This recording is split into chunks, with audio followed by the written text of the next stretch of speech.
하나님의 비상식적인 방법, 아니 초상식적인 방법대로 여리고성을 무너뜨렸습니다. 여리고성을 7일 동안 돌고 마지막 7째 날은 7번 돌며 7 제사장의 7 나팔 소리와 함성으로 여리고의 정막을 깨뜨려 버렸을 때 난공불락의 여리고성은 무너져 내리고 만 것입니다. 그리고 이 여리고성은 하나님의 명령대로 진멸되어야 했습니다. 모든 사람, 모든 가축 남김없이 죽여야 했고 금은과 동철기구는 누구도 가지지 못하고 여호와의 곳간에 들여 놓아야 했습니다. 이렇게 진멸됨으로 이곳이 하나님께 바쳐질 수 있었던 것입니다. 승리의 기쁨을 맛본 이스라엘 백성들은 이제 아이성을 향해 진격해 들어갑니다. 아이성은 여리고에서 서북쪽으로 18km 정도 떨어진 성이었습니다. 요수아 8장 25절을 보면 이곳은 인구가 1만 2천 명 정도밖에 되지 않는 작은 성이었다고 알려주고 있습니다. 여리고의 경험과 그 큰 성이었던 여리고 성의 전투의 경험과 또 이스라엘 군사의 숫자로 본다면 아이성 정복은 어렵지 않은 식은 죽 먹기와 다름없는 그런 일이 될 것입니다. 그러나 우리가 잘 알듯이 이 아이성 정복은 실패하고 맙니다. 우리 본문 5절 말씀 다 같이 읽어볼까요? 본문 5절입니다. 시작. 아이 사람이 그들을 36명쯤 쳐 죽이고 성문 앞에서부터 스바림까지 쫓아가 내려가는 비탈에서 쳤으므로 백성의 마음이 녹아 물같이 된지라. 아멘. 이전 여리고성에서는 한 명의 전사자도 발생하지 않았었습니다. 그런데 이번에 아이성을 치러 올라갔을 때에 36명의 전사자가 발생한 것이죠. 전쟁에서 36명의 전사자는 크지 않을 수 있다라고 생각할지 모르겠지만 여리고성에서의 전투에서는 한 명도 전사자가 발생하지 않은 것입니다. 그런데 36명이 죽임을 당하게 된 것이죠.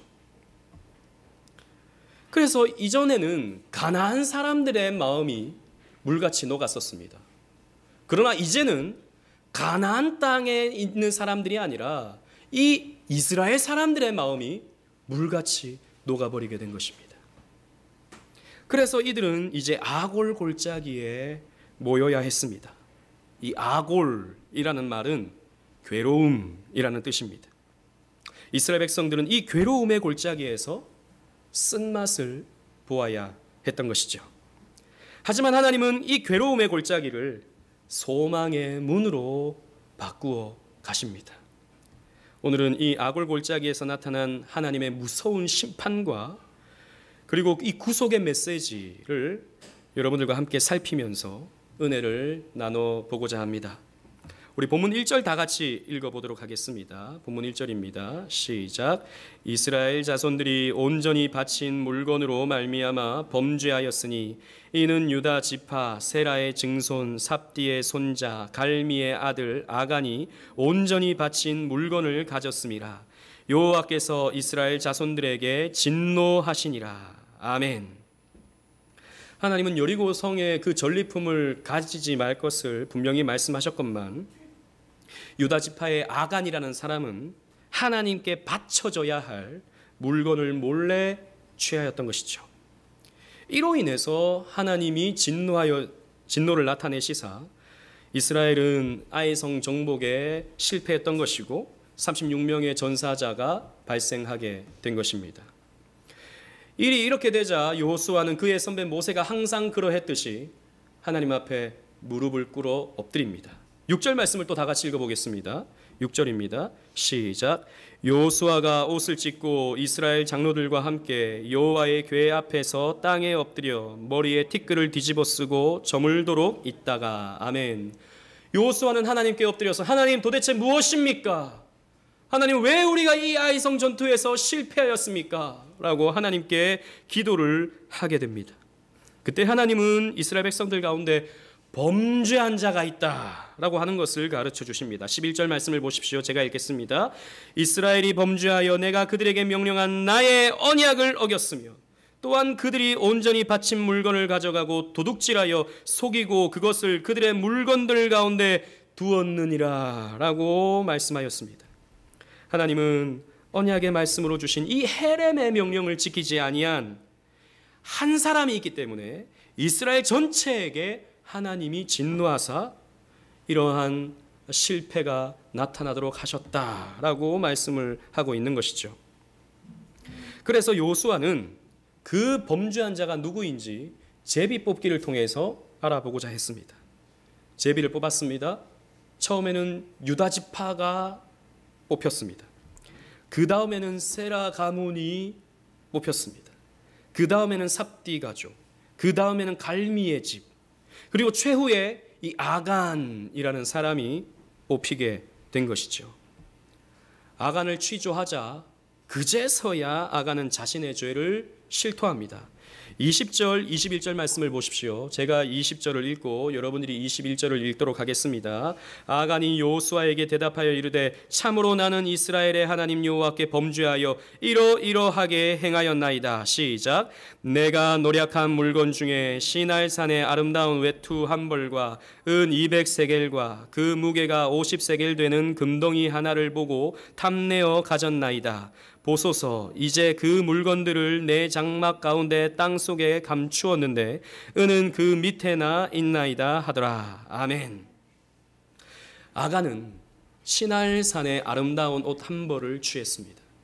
이 시날은 여러분 무엇이 떠오릅니까? 시날 그러면 시날 평지에 바벨탑이 세워져 있었습니다. 이런 바벨탑이 뭐죠? 하나님을 대항했던 곳. 하나님과 맞닿아서 하나님을 대적하려고 했던 사람들이 있었던 곳이 이 바벨탑의 현장이었습니다. 그곳의 옷이었다는 것이죠. 물론 그냥 옷 한 벌일 수 있겠지만 그러나 굳이 시날산의 옷 한 벌이라고 하는 것을 봤을 때 그런 우상숭배가 떠오르는 그런 우상숭배자들의 옷이다라고 하는 것을 알 수 있는 것이죠. 그리고 은으로는 은이 200세겔이었는데 이것은 약 2.3kg 정도 되는 은이죠. 그리고 금은 50세겔 되는 금덩이 하나 그랬습니다. 그래서 50세겔은 570g 정도 되는데요. 제가 어제 시세를 한번 찾아봤어요. 금 시세를. 네이버에 나오더라고요. 1g당 얼마. 그래서 570g을 넣었더니 3,700만 원이 나오더라고요. 많은 돈이라고 하면 많은 돈이고 뭐 생각보다 적다라고 하면 적을 수 있겠지만 아무튼 이만큼 되는 금을 이 아간은 몰래 훔쳤던 것입니다. 그런데 여러분 보십시오. 이 21절 말씀을 보면 어떻게 이 아간이 범죄했는가 그 과정을 보면 금덩이 하나를 보고라고 그랬습니다. 눈으로 봤다 보고 라아라는 말이죠. 지난번에 이 요단 동편의 사람들이 그 땅을 보고 그랬을 때 하나님 명령하신 땅이 아닌 그것을 달라고 요청하는 사실 하나님의 마음에는 맞지 않는 그런 요구를 했던 것을 봤죠. 다윗이 그 밧세바가 목욕하는 것을 보고 눈으로 보고 그를 라합니다. 가만히 그 죄에 머무르는 것, 시선이 죄에 머무르는 것, 이것이 보고인 것입니다. 그 다음에는 탐내었다. 그리고 마지막으로 가졌다라고 하는 표현이 나타나고 있습니다. 눈으로 보고 탐내고 그것을 가지는 이 과정은 사실 아담과 하와가 선악과를 따먹는 그 과정과 몹시도 닮아 있는 과정입니다. 창세기 3장 6절 우리 주보에 있는 말씀 다 같이 한번 읽어볼까요? 주보에 있는 말씀 시작. 여자가 그 나무를 본즉 먹음직도 하고 보암직도 하고 지혜롭게 할 만큼 탐스럽기도 한 나무인지라. 여자가 그 열매를 따먹고 자기와 함께 있는 남편에게도 주매 그도 먹은지라. 자 보십시오. 그것을 본즉 선악과를 눈으로 보았습니다. 보았더니 어떻게 됩니까? 탐스럽게 보였습니다. 탐냈습니다. 그 다음에 어떻게 했습니까? 그것을 따먹었습니다. 취했습니다. 그리고 아담도 그 죄에 똑같이 동참하게 되죠. 여러분 보십시오. 이 과정을 통해서 아담이 범죄한 이 과정과 똑같은 과정을 굳이 이 아간도 똑같은 과정을 통해서 죄를 지었다고 성경은 밝혀주고 있습니다. 그래서 여러분 보십시오. 아담 한 사람의 범죄가 모든 인간들에게 영향을 미쳐서 모든 사람이 죄인 되게 하는 것처럼 이 아간 한 사람의 범죄가 모든 이스라엘의 죄로 옮겨가게 되는 것을 볼 수 있습니다. 그래서 아간 한 사람의 범죄이지만 1절 말씀을 보면 이스라엘 자손들이 범죄했다라고 말하고 있어요. 이스라엘 자손이 범죄했다도 아니고 이스라엘 자손 가운데 한 사람이 범죄한 것도 아니고 이스라엘 자손들이 범죄했다고 성경은 말해주고 있습니다. 그래서 이스라엘 전체가 피해를 보는 것입니다. 전쟁에서 실패했고 36명의 전사자가 발생하게 된 것이죠. 그래서 이 아간의 죄라고 하는 것은 단순히 한 사람의 범죄 정도가 아니라 실수 정도가 아니라 그냥 간단한 도둑질 정도가 아니라 모든 인류를 죄에 빠뜨린 인간의 근본적인 타락상을 보여주는 죄였다는 것이죠. 그래서 하나님은 이 아간뿐만 아니라 이스라엘 백성들을 향해서 진노하여 주시고 아간을 아간 골짜기에서 비참한 방법으로 처형하게 되는 것입니다. 그리고 또 하나의 패배의 이유는 바로 숫자와 힘의 논리적 사고였습니다. 여러분, 전쟁 전에 아이 성을 정탐한 자는 요수아에게 이렇게 보고를 하게 됩니다. 3절 말씀을 다 같이 읽겠습니다. 3절입니다. 시작. 요수아에게로 돌아와 그에게 이르되 백성을 다 올라가게 하지 말고 2,3,000명만 올라가서 아이를 치게 하소서. 그들은 소수이니 모든 백성을 그리로 보내어 수고롭게 하지 마소서 하므로. 아멘. 이 정탐꾼은 저 아이 성은 소수이고 작은 성이기 때문에 우리가 다 올라갈 것 없이 귀찮게 다 올라가지 말고 2,3,000명 정도만 올라가도 충분히 우리가 이길 수 있습니다 라고 하는 보고를 했습니다. 여러분, 이 정탐꾼의 보고는 사실 합리적인 보고입니다. 우리가 생각할 때, 수학적으로 생각할 때 그렇게 하면 충분히 우리가 정복할 수 있고 충분히 이길 수 있다라고 볼 수 있는 그런 계산을 해낸 것입니다. 그런데 여러분, 이 정탐꾼의 판단과 근거가 숫자와 힘의 논리에 머물러 있다면 그것은 결코 하나님 앞에서 옳은 것은 아니었죠. 여러분, 지금까지 이스라엘 백성들은 한 번도 숫자로 전쟁에서 승리했던 적이 없습니다. 군사적인 힘으로 전쟁에서 이겼던 적이 없죠. 전쟁은 하나님 말씀에 순종함으로 늘 이길 수 있었습니다. 그게 하나님의 언약의 말씀이었어요. 신명기 28장 말씀 우리 지난번에 살펴봤지만 하나님 말씀에 온전히 순종하면 적들이 치러 왔다가도 도망하게 될 것이다 라고 말씀하셨고, 너희들이 순종하지 아니하면 적들이 침투해 들어와서 너희들의 것을 빼앗아가고 너희들을 죽이게 될 것이다 라고 하나님이 경고해 주셨었습니다. 그런데 이 이스라엘 백성들의 지금 이 정탐꾼들의 말을 보십시오. 여기에는 하나님의 언약의 말씀과는 전혀 상관이 없는 그저 힘과 그저 숫자의 논리만을 가지고 우리는 이길 수 있다라고 말하고 있다는 것이죠. 여러분, 전쟁은 하나님께 속한 것이고 우리가 아까 찬양했던 것처럼 하나님께 속한 것이고 말씀에 순종함에 따라서 영적 전쟁은 우리가 이겨낼 수 있게 되는 것입니다. 그래서 하나님이 싫어하시는 것 중 하나가 교회가, 하나님의 언약 공동체가 이 숫자와 힘의 논리에 빠질 때 하나님은 그것을 싫어하시죠. 여러분, 우리 교회가 한 100명, 200명, 300명쯤 되면 훨씬 더 좋아지겠죠. 좋아지겠죠. 좋을 것 같은데. 한 100명, 200명쯤 되면요, 그 다음부터는 교회가 알아서 돌아갑니다. 목사가 막 일일이 막 다 하지 않아도 하지 않아도 일일이 그 안에서 알아서 돌아가게 되어 있습니다. 편하죠. 교회 오는 것도 편하고 나은 사람 드러나지 않아서 그것도 좀 편하고 여러 가지로 수월해집니다. 그래서 많은 사람들이 교회가 한 300명쯤 되면 아주 탄탄하게 문제없이 교회 잘 할 수 있다 이렇게 말하기도 합니다. 또 우리 교회 재정이 한 10억, 20억, 30억쯤 되면 좋겠죠? 저만 좋은가요? 저는 좋을 것 같은데. 할 수 있는 거 다 할 수 있고 지금도 우리가 교회 규모 때문에 조금은 어려움이 있는데 조금 더 넓은 곳으로 아니면 건축까지 쉽게 할 수 있을 것 같아요. 재정이 있으면 좋지 않겠습니까? 더 우리 교회 아름답게 세워갈 수 있을 것 같지 않습니까? 이게 바로 이 숫자와 힘의 논리인 것입니다. 여러분, 하나님은요, 교회가 숫자가 많든 적든 재정이 많든 적든 상관하지 않으십니다. 하나님은 뭘 지켜보시는가? 과연 그 교회가 하나님 말씀에 바르게 순종하고 있는가? 그 교회의 하나님의 말씀의 표지, 그리고 성례와 권징이 신실하게 시행되고 있는가? 이것을 지켜보시는 것이지, 뭐 숫자가 많고 적고 돈이 많고 적고 이것은 하나님이 상관하지 않으시는 것입니다. 하나님은 겉을 보시지 않으셔요. 하나님은 중심을 보시는 하나님이십니다. 그래서 루터는 찬송시를 쓰면서 이렇게 노래했습니다.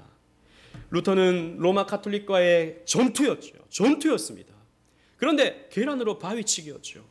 수천 년 큰 힘을 형성하고 있는 로마 가톨릭과 이제 겨우 종교개혁을 시작하면서 이 가톨릭의 반기를 드는 루터는 계란도 되지 않아요.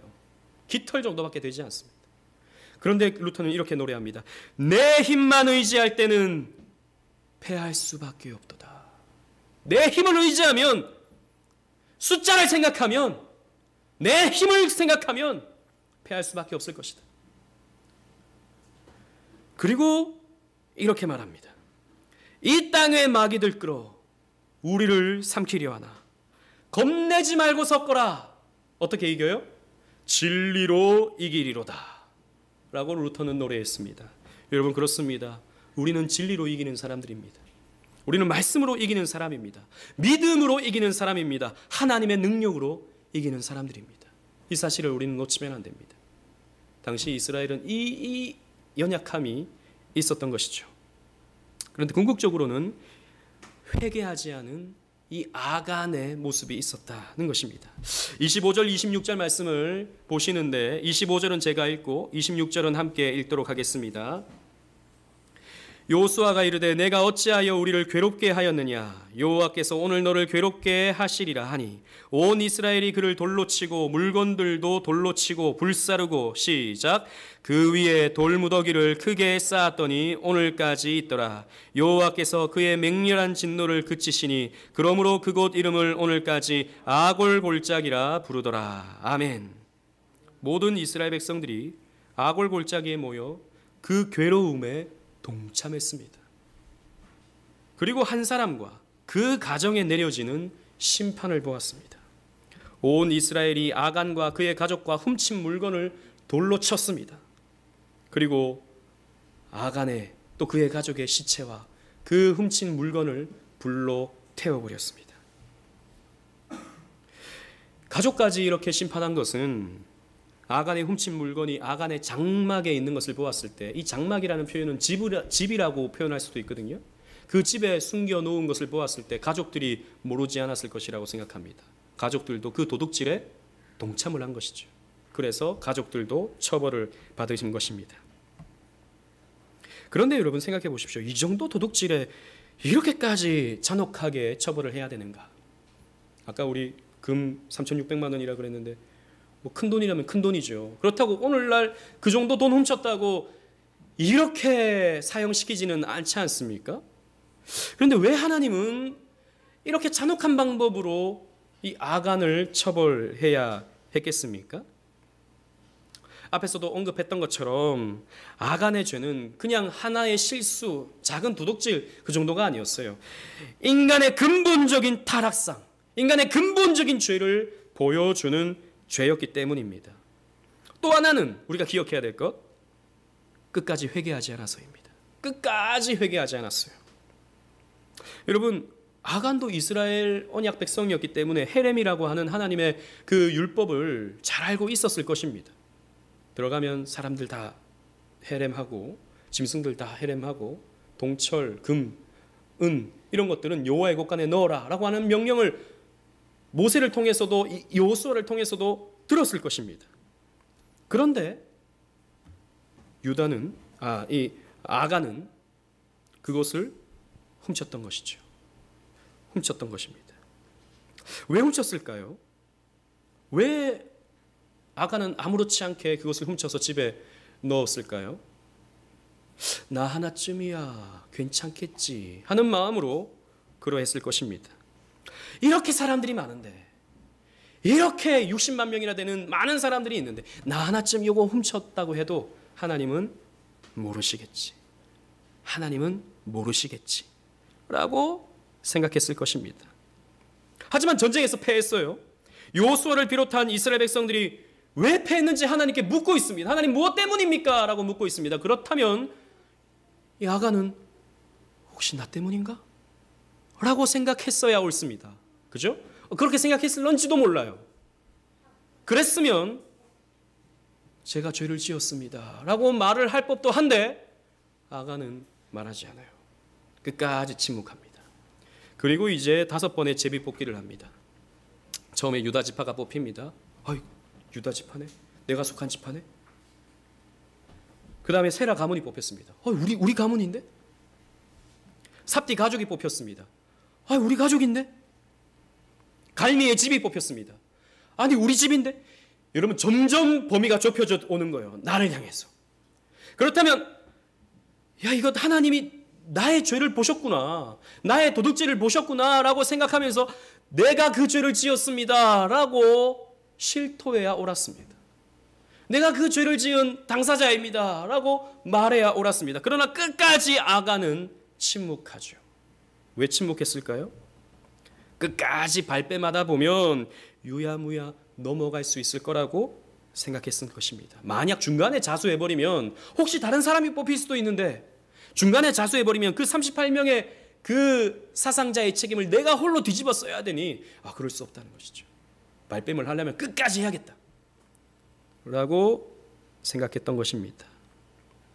왜 또 이렇게 아간은 생각했을까요? 그 아간의 생각 이면에는 물론 우리의 추측입니다만 하나님이 못 보시겠지. 앞에서 제가 말씀드린 것처럼 하나님이 내가 한 것을 모르시겠지 라고 생각을 한 것입니다. 그건 뭡니까? 하나님이 무능하시다는 거죠. 하나님이 무능하셔서 내가 한 도둑질을 못 보셨을 거야. 아닐 거야. 다른 사람이 뽑힐 수도 있잖아 라고 생각을 한 것입니다. 아니면 나를 지켜보는 하나님은 없는 분이다. 존재하지 않는다 라고 은연중에 생각을 한 거예요. 어릴 때부터 성경은 배우고 어릴 때부터 하나님에 대해서는 배워서 하나님이란 존재는 알지만 그의 삶 속에서 역사하시는 하나님, 그의 삶과 동행하시는 하나님에 대한 체험은 아간에겐 전혀 없었던 것입니다. 그러니까 그 하나님이 인격적인 하나님이라서 나를 지켜보시고 나의 죄에 대해서 진노하시는 하나님이라는 것은 아간은 전혀 생각하지 않았던 것입니다. 따라서 아간은 처음에 막 범위가 좁혀올 때 소심해서 중간에 막 말하지 못해서 소심해서 자신의 죄를 고백하지 못한 것이 아니라 하나님이 없다고 생각하거나 이거 은연중에 있다고 생각은 하지만 실천적으로는 무신론자인, 실천적으로는 불신자인 이 아간은 하나님이 없다라고 은연중에 생각하기 때문에 담대했던 것이죠. 아니면 하나님이 무능하기 때문에 하나님이 못 보신다고 생각하기 때문에 담대했던 것입니다. 담대하게 끝까지 아닌 것처럼 모른 척으로 일관하고 있었던 것입니다. 여러분 여기에서 우리도 한번 생각해 봐야 됩니다. 여기에서 혹시 우리도 그러지 않는가? 혹시 나도 그러지 않는가? 생각해 봐야 된다는 것입니다. 여러분 우리도 알게 모르게 죄를 짓고 살아간다는 것이죠. 어떨 때는 의도치 않은 죄를 짓기도 하지만 때로는 이게 분명한 죄라는 것을 알고 있지만 그러나 나의 현실적인 이유 때문에 어쩔 수 없다는 핑계로 그 죄를 짓게 되는 경우들이 우리에게 실존적으로 있는 것입니다. 그런 체험들이 있지 않습니까? 여러분 왜 우리가 그렇게 죄를 짓죠? 왜 우리가 그렇게 죄를 짓습니까? 물론 우리는 제가 앞에서 말한 것처럼 아간처럼 직접적으로 하나님을 부정하거나 하나님이 무능하다고 생각하진 않아요. 그런데 그와 비슷한 생각을 우리는 하고 있기 때문입니다. 이 정도는 하나님도 넘어가겠지. 이 정도는 하나님 넘어가겠지. 그건 다르게 표현하면 못 보셨겠지 라고 생각하기 때문입니다. 나만 죄 짓나? 다른 사람들 다 짓는 죄들인데 이 정도쯤이라면 다른 사람 다 짓는 건데 다른 사람 지켜보시느라 내 죄 정도는 그냥 넘어가시겠지 라고 생각하는 것이 우리의 마음속에 있기 때문에 우리는 그 죄를 짓는 데 있어서 서슴지 않는다는 것입니다. 어떻게 보면 우리도 하나님의 무능함을 나의 그 죄지음을 통해서 인정하는 꼴이 되는 것입니다. 어떻게 본다면 좀 심하게 말해서 우리는 실천적인 무신론자로서 그 죄를 쉽게 용납해버리고 그 쉽게 죄 아래 머무는 것입니다. 여러분, 그러나 기억하십시오. 이 정복시대의 죄에 대해서 진노하신 하나님, 이 아간의 죄에 대해서 진노하신 하나님은 오늘도 살아서 역사하시는 우리 하나님과 같은 하나님입니다. 다른 하나님이 아니에요. 세대주의자들이 말하는 것처럼 구약의 하나님은 진노하는 하나님이고 신약의 하나님은 용서하시는 하나님이다. 여러분, 하나님이 어떻게 그렇게 왔다 갔다 하실 수 있습니까? 하나님은 항상 불변하시는 하나님, 영원하신 하나님이십니다. 하나님은 이때는 진노하시지만 오늘날에는 우리를 그냥 호호 하시면서 그냥 다 용서해 주시는 그런 자비의 하나님, 사랑의 하나님이기만 한 것이 아닌 것입니다. 아간의 죄에 대해서 진노하셔서 무서운 심판을 나타내는 것처럼 오늘도 하나님은 우리의 죄에 대해서 진노하십니다. 오늘도 하나님은 우리의 죄에 대해서 무서운 진노를 나타내십니다. 물론 오늘날에는 구약시대와 같이 제비를 뽑아서 죄인을 들추어내지 않죠. 죄인에 대해서 하늘에서 불을 내리셔서 태워버리지 않으십니다. 하나님은 오늘날 어떻게 우리의 죄를 추궁하십니까? 오늘날 죄를 치리하는 교회를 세우셔서 교회를 통해 우리의 죄를 추궁하십니다. 특별히 그 가운데 궁극적으로 목사의 설교를 통해서 죄를 추궁합니다.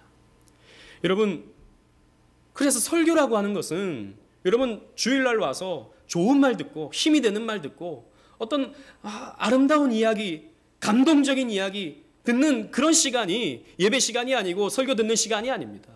물론 성경에 보면요, 그런 아름다운 이야기들이 있고 또 그런 간증 속에서 아름다운 이야기를 소개해 줄 수 있습니다. 그러나 성경에 있는 내용을 여러분 쭉 살펴보면 그런 내용들보다 인간의 죄를 들추어내고 인간의 죄에 대해서 폭로하는 내용들이 훨씬 더 많다는 것을 여러분들 아실 수 있을 것입니다. 그래서 목사의 설교는 언제나 죄를 들추어내는 설교일 수밖에 없는 것입니다. 그래서 여러분들이 설교를 들으면 이런 반응이 나타날 수 있습니다. 목사님, 나 들으라고 하는 소리인가? 목사님, 저 이야기는 내 이야기 같은데? 여러분, 그렇게 들려야 옳습니다. 그렇게 들려야 됩니다. 전 나보고 하는 소리구나.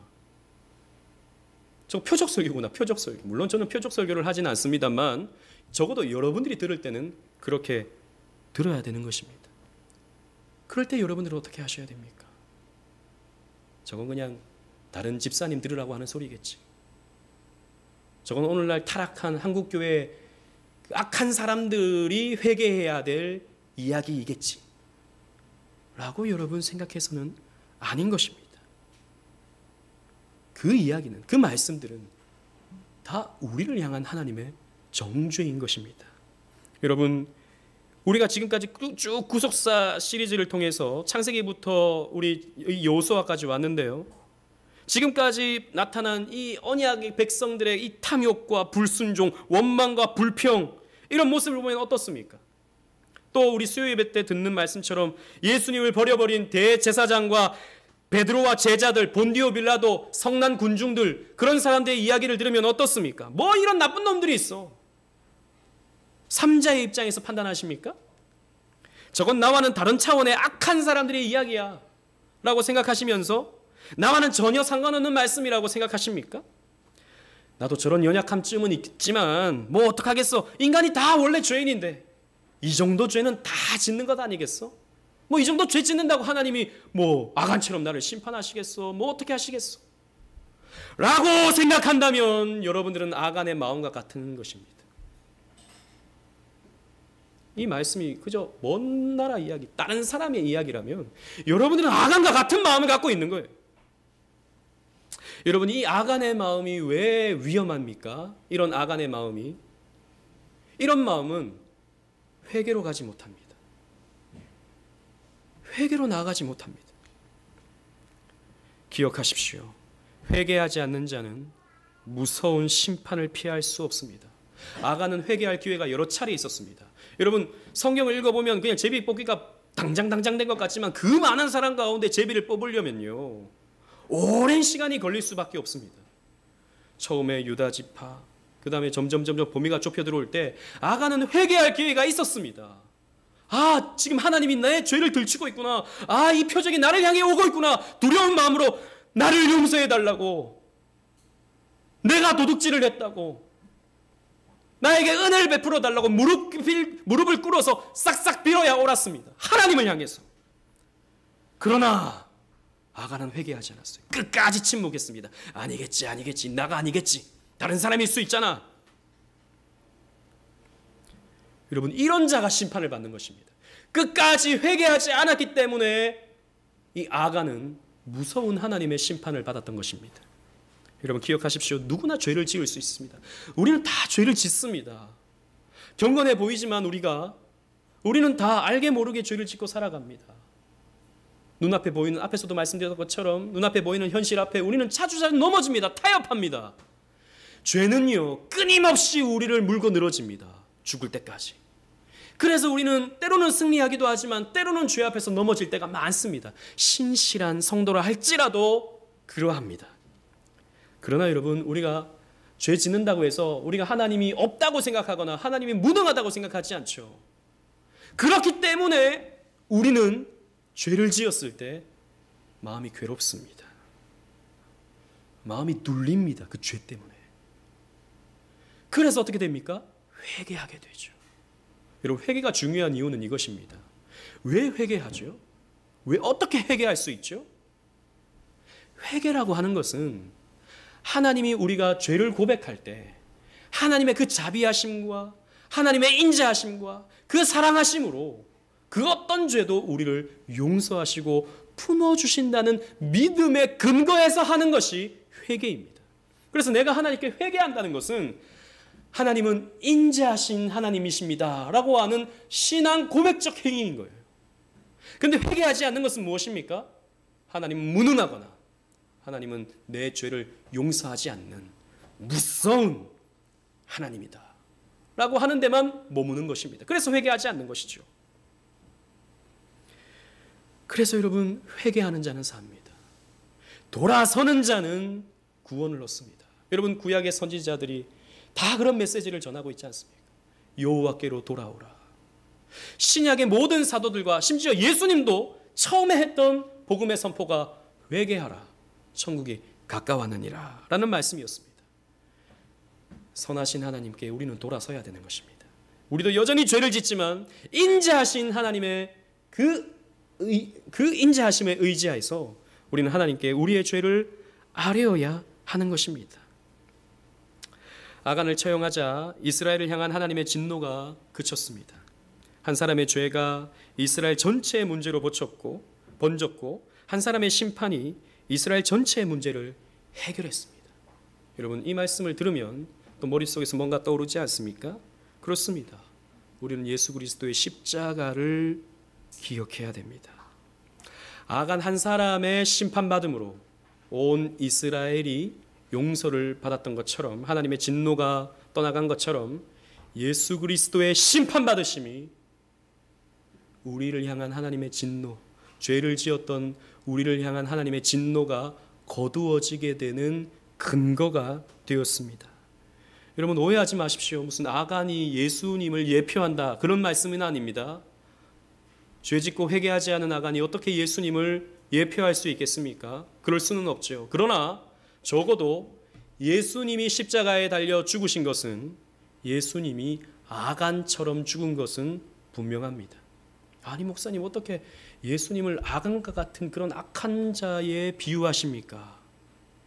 라고 여러분들이 질문하실지 모르겠지만, 예수님이 십자가에 달린 것은 그런 아간과 같은 죄를 지은 이 땅의 많은 사람들, 저와 여러분들의 죄를 예수님께서 가져가셨기 때문에 아간처럼 악한 자의 모습으로 예수님은 죽으셔야 했던 것입니다. 예수님이 악한 것이 아니었습니다. 그 악한 죄를 뒤집어 썼기 때문에, 실제로 예수님은 그 죄를 가지고 심판을 받으셨기 때문에 아간처럼 죽으신 것입니다. 그래서 우리는 심판받지 않습니다. 우리가 죄를 지은다 하더라도, 연약해서 넘어진다 하더라도, 죄와 타협한다 하더라도, 그렇다고 여러분 우리가 쉽게 죄를 지으라는 말이 아닙니다. 우리가 그렇게 연약해서 죄를 짓는다 하더라도 예수님께서 우리의 죄를 다 가져가셔서 심판받으셨기 때문에 우리에겐 더 이상 저주와 심판이 없다라는 것입니다. 아간은 자신의 죄로 심판을 받았습니다. 그러나 그리스도께서는 우리의 죄로 심판을 받으신 것입니다. 이런 맥락에서 하나님은 호세아 선지자에게 이런 말씀을 주십니다. 호세아 2장 15절 말씀, 우리 주보를 보시고 다 같이 읽겠습니다. 시작. 거기서 비로소 그의 포도원을 그에게 주고 아골 골짜기로 소망의 문을 삼아 주리니 그가 거기서 응대하기를 어렸을 때와 애굽 땅에서 올라오던 날과 같이 하리라. 아멘.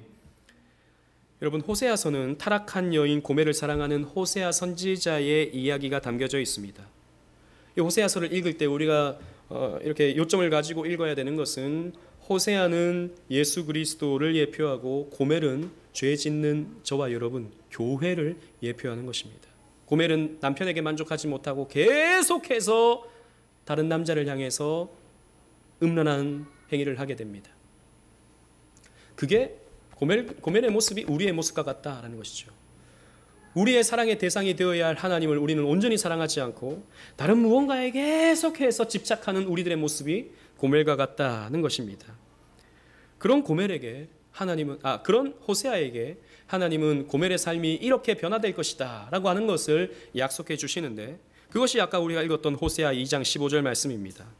하나님은 호세아에게 말씀하시기를 아골 골짜기와 같은 이 고멜의 삶을 소망의 문으로 바꾸어 줄 것이다 라고 하나님이 말씀해 주십니다. 그리고 그렇게 함으로 그 옛날 이스라엘 백성들이 애굽에서 나왔을 때 시내산에서 하나님과 언약을 맺고, 결혼 언약을 맺고 하나님과 이런 언약 관계 속에 들어갔던 것처럼 이런 고멜과 너의 관계도 이런 회복의 관계가 이루어지게 될 것이다 라고 하는 것을 하나님께서 말씀해 주십니다. 소망의 문을 줄 것이다 라는 것입니다. 아골 골짜기를 소망의 문으로 바꾸어 줄 것이다 라는 것이죠. 이 소망의 문은 호세아 선지자의 사랑과 호세아 선지자의 희생으로 세우는 소망의 문입니다. 그래서 호세아는 계속해서 일방적으로 고멜을 끝까지 사랑하죠. 끝까지 데리고 옵니다. 포기하지 않고. 누구의 사랑과 닮아 있습니까? 예수님의 사랑과 닮아 있는 것입니다. 하나님의 사랑과 닮아 있는 것입니다. 하나님은 우리를 끝까지 포기하지 않으시고 끝까지 사랑해 주시는 것이죠. 그런데 이 소망의 문에서 소망이라는 말이 참 흥미롭습니다. 이 소망이라는 말은 히브리어로 티크와라는 말인데요. 이 티크와라는 말은 줄, 그러니까 로프, 줄이라는 뜻도 가지고 있습니다. 그래서 소망의 문을 다르게 번역하면 줄의 문으로 번역할 수 있는 것입니다. 여러분, 이 줄의 문 그러면 머릿속에서도 뭔가 떠오르지 않으십니까? 우리 지난번 들었던 말씀과 연관이 있는데, 라합의 창문에 달려있는 줄이 생각나지 않습니까? 그 줄은 붉은 줄이었습니다. 그 붉음은 그리스도의 희생과 그리스도의 사랑으로 흘리신 피를 생각나게 만드는 붉은 줄이죠. 라합은 문에 붉은 줄을 달아 구원을 받게 되었습니다. 그리스도의 희생을 예표하는 라합의 창문에 붉은 줄이 구원의, 소망의 문이 된 것이죠. 그래서 호세아라는 이름과 여호수아라는 이름, 같은 이름입니다. 그리고 이것을 헬라어로 음역을 하면 예수가 되는 것이죠. 예수 그리스도가 우리의 소망의 문이 되시는 것입니다. 예수 그리스도가 우리의 구원의 문이 되어주는 것이죠. 말씀을 맺겠습니다. 우리 인생은 괴로움의 골짜기를 지나는 여정과 같습니다. 죄악 가운데, 여전히 죄악 가운데 있는 저와 여러분들의 삶은 괴로움의 골짜기입니다.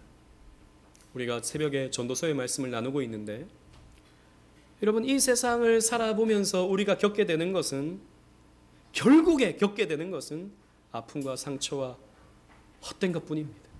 공허한 마음뿐입니다. 돈을 벌어봐도, 좋은 것을 먹어봐도, 사랑하는 사람과 살아봐도, 이런저런 것들을 해봐도 여전히 인생은 괴로움의 골짜기에 머물러 있습니다. 그래서 참 힘들죠. 지치죠. 고납니다. 그러나 여러분, 그거 아십니까? 하나님은 우리의 인생을 이 고통의 골짜기에, 이 상처의 골짜기에 머물게 하시지 않으십니다. 하나님께서 우리에게 소망의 문을 허락해 주셨기 때문입니다. 우리의 신랑 예수 그리스도께서 소망의 문이 되어 주셔서 그 문으로 통과하는 자에게 세상이 알지 못하는 기쁨과 세상이 알지 못하는 평안과 세상이 알지 못하는 기쁨을, 즐거움을 우리에게 주는 것입니다. 요한복음 10장 9절 말씀 우리 다 같이 한번 읽어보도록 하겠습니다. 시작. 내가 문이니 누구든지 나로 말미암아 들어가면 구원을 받고 또는 들어가며 나오며 꼴을 얻으리라. 아멘. 예수님은 문이 되신다는 것입니다. 이 문은 양들이 오갈 수 있는 문이다. 나는 양의 문이다 라고 말씀하시거든요. 즉 예수님의 소유의 양들이 드나들면서 구원을 얻고 꼴을 얻는 것이 바로 예수님의 문을 통과해서 얻는 그것입니다. 여러분, 그리스도께서는 아간 같은 저와 여러분들을 대신해 죽으심으로 이 문을 열어두셨고 이 문을 통과하는 자에게 가나안 땅의 축복을 허락해 주시는 것입니다. 그래서 예수님은 우리에게 이렇게 초청하십니다. 마태복음 11장 28절 말씀 다 같이 읽어보겠습니다. 시작. 수고하고 무거운 짐진 자들아 다 내게로 오라. 내가 너희를 쉬게 하리라. 여러분, 왜 우리에게 무거움이 있습니까? 여전히 죄의 짐을 가지고 있기 때문이에요. 그 죄를 내려놓지 못하고 그 죄 가운데 살아가기 때문에 우리가 무거운 것입니다. 지치는 것입니다. 고난 것입니다. 눈물이 흘려나오는 것입니다. 그 짐을 우리는 예수님 앞에 내려놓아야 됩니다. 자비하신 주님께, 인자가 풍성하신 주님께 여러분들의 죄를 솔직하게 아뢰이십시오. 형식적으로, 의무적으로 하지 말고 날마다 회개하는 신앙으로, 날마다 내 죄가 추궁되어질 때, 드러나게 될 때 그것을 애써 묻으려고 하지 말고 그 죄를 주님 앞에 가지고 나가서 용서해달라고, 긍휼을 베풀어달라고 아뢰이십시오. 그리고 주일마다 나와서 우리가 죄에 대한 고백을 할 때 십계명을 통해서 우리가 이 십계명을 지키지 못하는 자라는 것을 우리가 발견하게 될 때 하나님의 긍휼을 구하십시오. 간절히. 그 시간은 그냥 눈 감고 흘려보내는 시간이 아닙니다. 여러분들이 죄를 고해야 하는 시간입니다. 그럴 때 인자가 풍성하신 하나님께서 여러분들을 품에 안으시고 여러분들을 복되게 하실 것입니다. 이 은혜를 받아 누리는 저와 여러분들 되시기를 주님 이름으로 축원합니다. 아멘.